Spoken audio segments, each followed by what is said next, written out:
Hi, I'm Bruce Clay, and this is the Ask Us Anything series.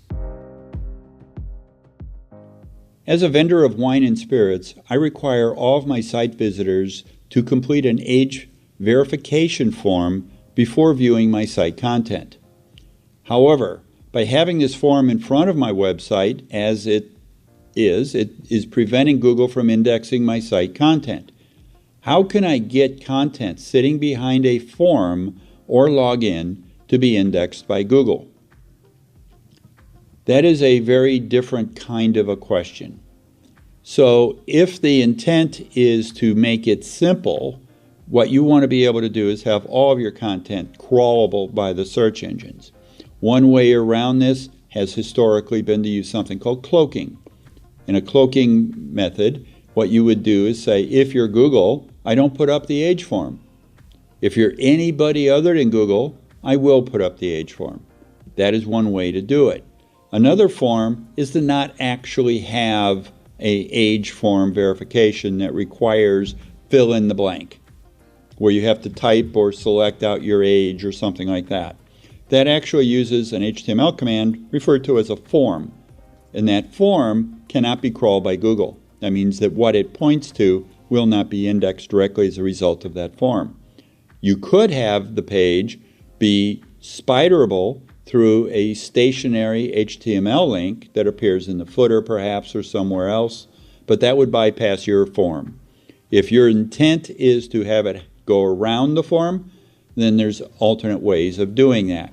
Now, the problem we face is also that there's a privacy law running around in Europe, and the GDPR is actually a problem that requires us to put up a verification that we actually may or may not be running cookies. We may be tracking the fact that somebody has visited, even if it's not privacy data.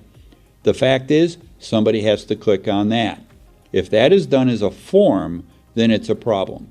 If it's done as a pop-up, it may not be a problem, but it also means it might be able to be ignored or bypassed. So there's a lot of different things in the middle. The third or fourth thing that you might run into is maybe some news sites. You have to actually have a subscription in order to get to the article. We've seen a lot of that happen in clothing sites, where they ask for your zip code or your email to get a coupon for a discount before you can get into the content. That isn't just for search engines. That impacts the usability. Users don't like having forms in their face. Now, as a result of that, Google has indicated if upon visiting your site, the first thing they see is a pop-up, that pop-up may be what's indexed instead of the content of your site. Or they may just demote your site in the rankings because they consider it a bad user experience. One way or the other, a pop-up is a dangerous thing. If you have a zip gate, that's where somebody visits your site and they have to type in a zip code, and then they are dynamically rerouted to an appropriate local office. Sometimes that zip gate is actually a problem, and you can find that your site won't be indexed properly. My advice, if you're going to have a form in front of it, you have a problem. If you're going to have a pop-up or some sort of automatic sensing of location and things like that, you're much better off. If you require user intervention to get to your content, it is not just going to interrupt the search engine spiders, it is going to interrupt the usability of your site, and you may find that you have a problem getting indexed or used. Both of those cases are a problem.